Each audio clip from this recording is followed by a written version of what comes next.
Are you ready for a show that talks sports from the fans' point of view? We've seen Michael Jordan score 37 points a game in his era. How many could he score in today's NBA? There's not a player out there who I'd rather have than LeBron James. Are you ready for a show that isn't afraid to challenge anyone when it comes to sports? If Adam Silver really wanted to fix tanking in the NBA, he would stop rewarding teams by giving them the best chance to win the draft lottery. I mean, how many times will Roger Goodell drop the ball on handling domestic violence in the NFL? Look, athletes have every right to talk politics, but if the fans stop tuning in, that's their right. Then you're ready for Talk Back, a podcast where two fans debate the media narrative and discuss the world of sports as we see it. Welcome to the show.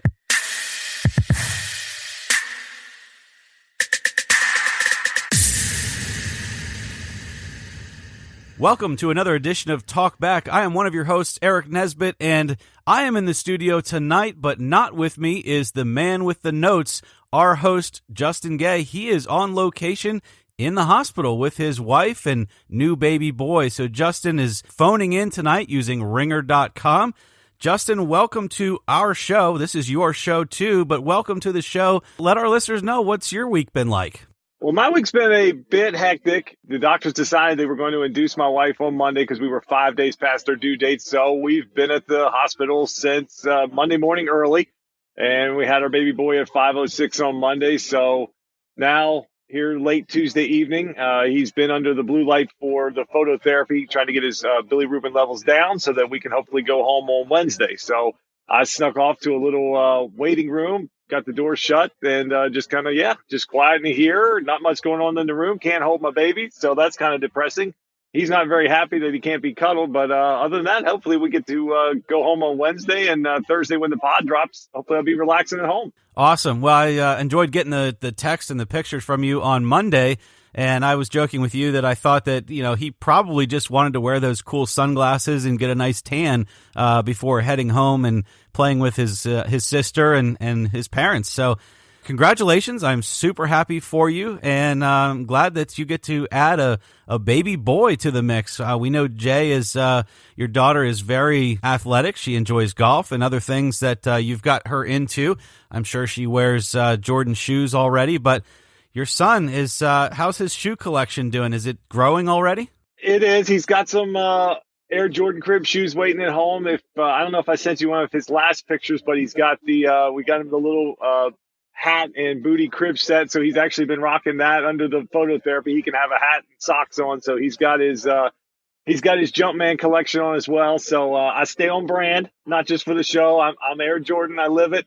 And, they don't make LeBron stuff like that just yet. So you got to get to the GOAT level before you get to crib set. Oh, I set myself up for that one. Well, congratulations again. So this is going to be a shortened episode. We don't want to keep Justin too long away from his wife and his new baby, but we do need to hit up some NBA action in segment one. We'll do a shortened segment. We'll talk about LeBron now officially signing his contract in Los Angeles, what that means for that team, what the expectations might be for that roster.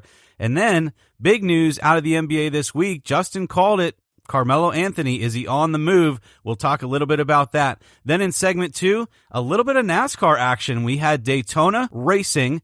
Those of you who listened last week know that we interviewed Jim Noble from PRN and Sirius XM Satellite Radio.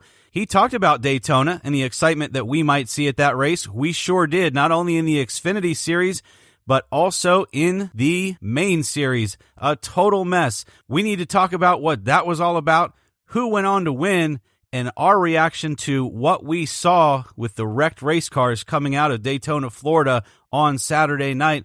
So we've got all that and more in episode 210 of Talk Back.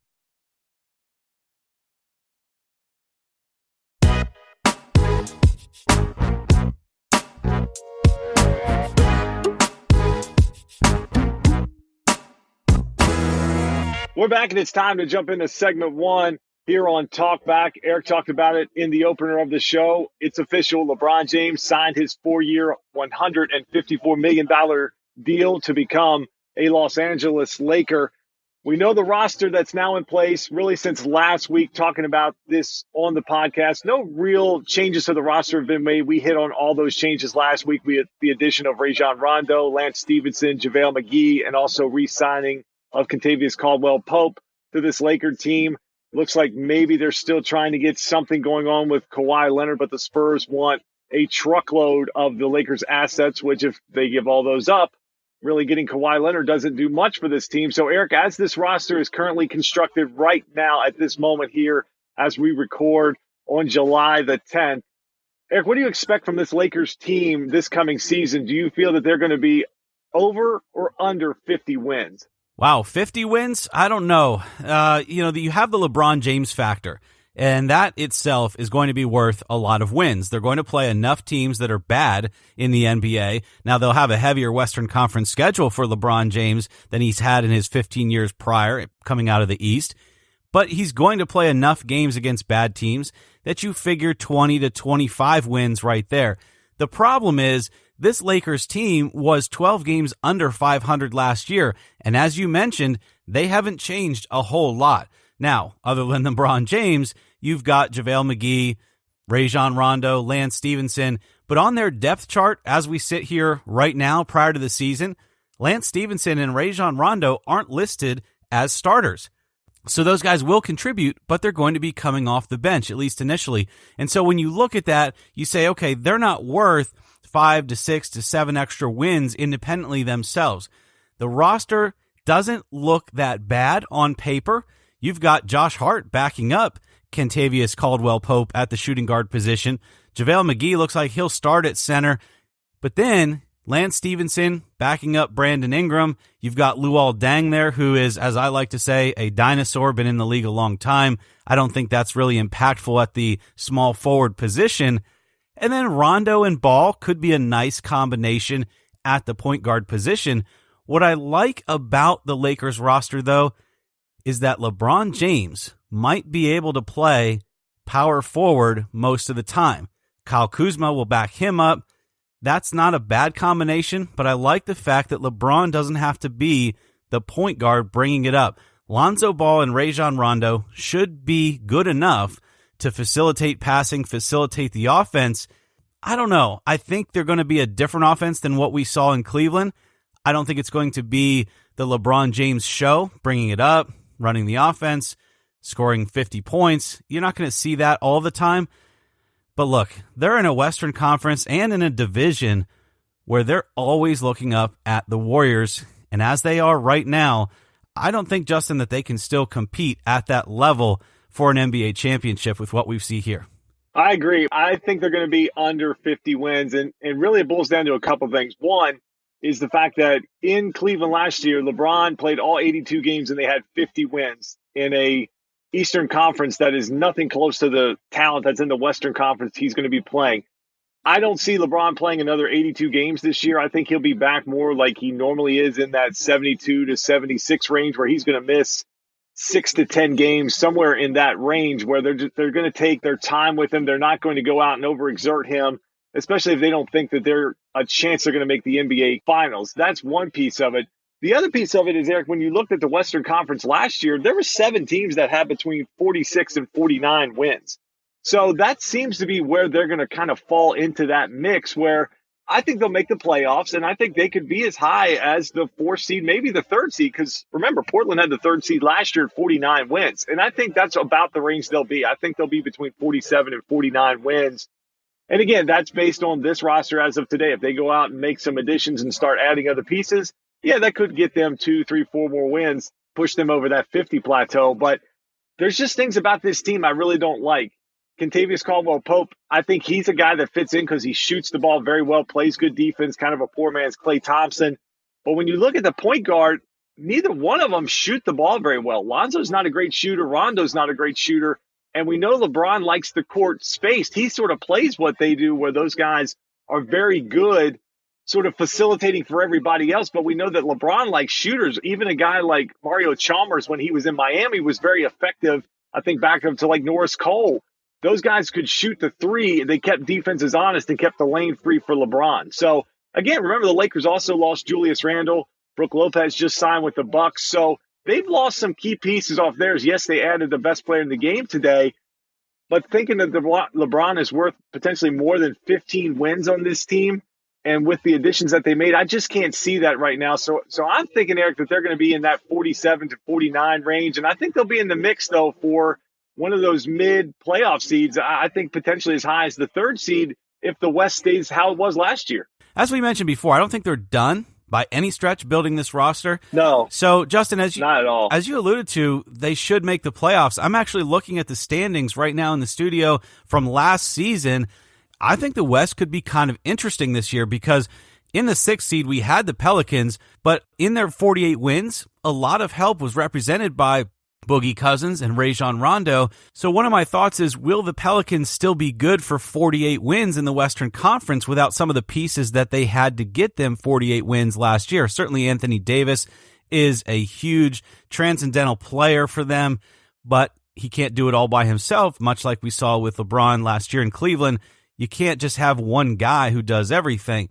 Meanwhile, the Spurs finished 7th, and if they do end up either having a disgruntled Kawhi or getting rid of Kawhi, I'm not really sure that they're a lock for a 7th or 8th seed in the playoffs. But then you go down underneath the standings, the Lakers only finished 3 spots out of the playoffs. Now, that was represented by 12 games, but they should, you would think, finish ahead of the Clippers, ahead of the Spurs, probably ahead of the Pelicans. But the Trailblazers, I think they're going to fall off a little bit. I even think the Thunder might struggle to stay in that 4th position. We'll see how that plays out. But then you've got teams like the Dallas Mavericks. Justin, as you look at the bottom of the standings in the West, the Kings, the Mavericks, the Grizzlies, and the Suns, we know that the Mavericks and the Suns are the ones that kind of made some splash news here in this offseason. Do you see the Mavericks and the Suns playing any part in whether or not the Lakers have a spot to fill up there in the playoffs? Or will those spots kind of be taken by other teams we're not looking at right now? No, I don't see the Mavericks or the Suns this year. I think that what they're trying to do is build up, and I think they will be more competitive when they play teams like the Lakers, where they're not just going to get run over, especially a team like Dallas that wants to win. Dallas doesn't want to tank. If you listen to Mark Cuban do interviews, he's a guy that wants to reload and continue to move forward, not really get stuck in mediocrity. So I think they feel like if they get Doncic and Dennis Smith rolling in the backcourt, that they can be a better team and sort of get out of that top 5 lottery type team where they're in that mid 20 win range. Phoenix is another team, Eric, that they added Ayton in the draft. They made the trade and got Mikal Bridges. They signed Trevor Ariza. They just maxed out Devin Booker. So they are trying to build, but I think they're still potentially a few years away. But again, they're going to be a better team. They're not just going to be a team that goes out and gets beat. I mean, there were games they were getting beat by 40 and 50 points, Eric. The Golden State Warriors, Steve Kerr let his players coach versus the Suns. That's how little respect they had for them. So any talent they had is just going to make them a tougher game. But I don't see them impacting the Lakers. I don't see the Clippers being ready to ascend there yet. They've gotten a lot younger in their backcourt. Denver's the interesting team in this mix. They just missed the playoffs last year. If they can stay healthy, Jamal Murray has played better. They brought back Will Barton. They maxed out Jokic. They're a pretty good team, and we don't even know what's going on with Michael Porter Jr. yet, if he's going to get some run this year, if he's going to basically get shut down, similar to what the Sixers did with Simmons a few years ago. But I agree with you, and I think that's why the West is sort of open because, look, we don't know what the Trailblazers are going to do. Damian Lillard has met with ownership as of last year. We covered that story. He's talked about being sort of upset the team let Ed Davis go. One of his best friends on the team is gone. He's now a net that they signed for $4.4 million. So you start to think about your superstars to keep them happy for paying a guy a few $1 million. They've lost Shabazz Napier. So there's some pieces that have gone off that team, especially off their second unit, which made them very effective. And you went down through the roster. What are the Pelicans going to do? Their success, Eric, is all about Anthony Davis. If he doesn't stay healthy, they're a lottery team. It's that simple for them. Even with Julius Randle and Mirotic on that roster, you look at the Western Conference, they would miss the playoffs without Anthony Davis. And though Boogie Cousins, they would be in big trouble. So if he misses any extended time, I'd look for them to fall out. And again, it opens up another playoff spot for the Lakers to get to.